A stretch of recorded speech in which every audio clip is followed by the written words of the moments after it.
Perang Rusia-Ukraina sudah memasuki hari ke-1377 pada Senin Desember 2025 hari ini Tribuners, dan konflik panjang ini berawal dari ketegangan yang tersisa setelah bubarnya Uni Soviet pada 1990. Sejak Ukraina menyatakan kemerdekaannya, hubungan dengan Moskow ini tidak pernah sepenuhnya stabil, diselimuti perebutan pengaruh dan saling curiga di ranah politik maupun keamanan. Puncak friksi muncul pada 2014 ketika revolusi Euromaidan menggulingkan pemerintahan Ukraina yang diangkat dengan Rusia. Tak lama kemudian, Rusia menganeksasi Crimea dan memberi dukungan kepada kelompok separatis di kawasan Donbas. Nah, ketegangan tersebut berubah menjadi perang besar pada Februari 2022 saat Rusia melancarkan invasi penuh ke wilayah Ukraina. Hingga kini, pertempuran masih berlangsung tanpa kejelasan kapan akan berakhir. Presiden Amerika Serikat Donald Trump mengatakan ada peluang bagus tercapainya kesepakatan untuk mengakhiri perang di Ukraina setelah negosiasi terbaru Amerika Serikat dengan Kiev. Negosiasi tersebut berlangsung di Florida pada Minggu 30 November kemarin. Utusan khusus Trump saat ini bersiap melakukan perjalanan ke Rusia untuk pembicaraan lanjutan. Setelah berjam-jam diskusi yang disebut kedua pihak sebagai produktif, Menteri Luar Negeri Amerika Serikat Marco Rubio ini mengatakan lebih banyak pekerjaan diperlukan.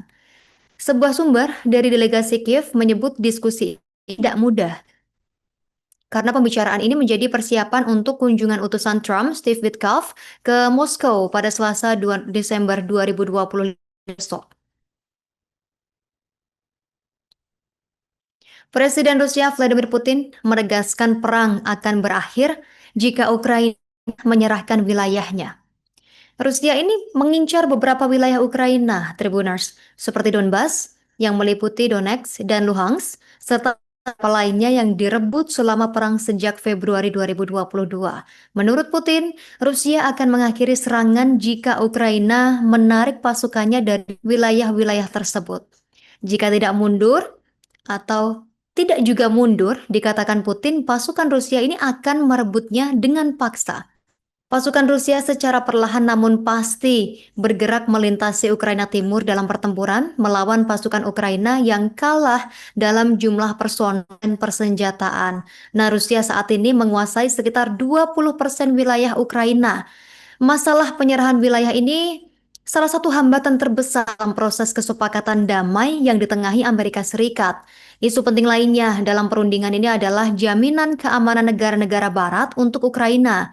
Ini menurut Ukraina diperlukan untuk mencegah Rusia menyerang kembali negaranya di masa mendatang.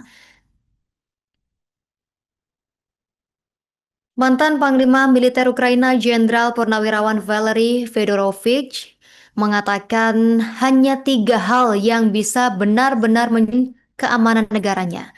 Ketiga hal yang dikatakannya ini atau yang dia inginkan ini adalah Kiev bergabung dengan NATO, menjadi rumah senjata nuklir, ataupun menerima penempatan kekuatan militer asing.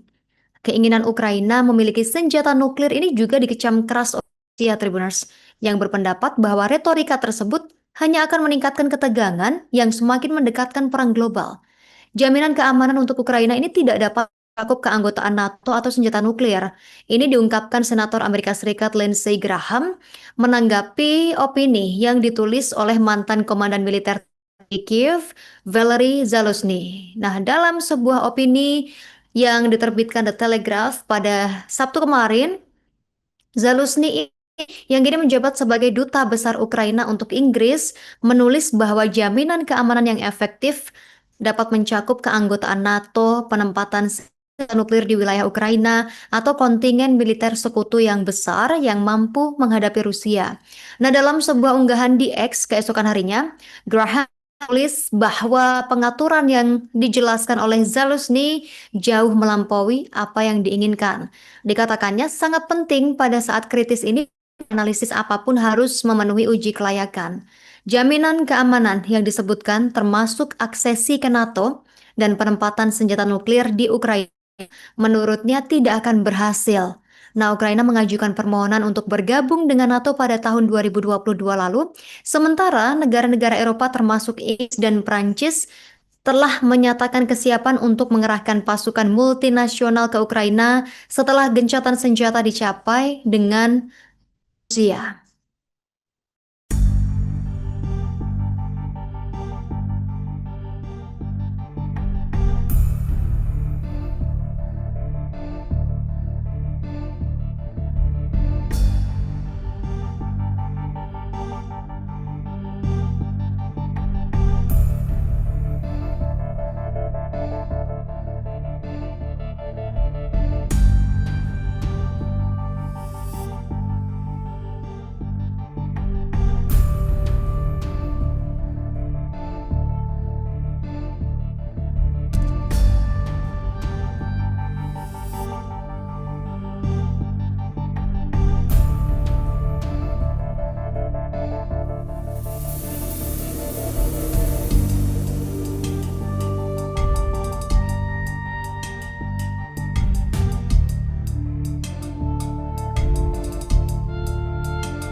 Download Tribun X sekarang, menghadirkan lokal menjadi Indonesia.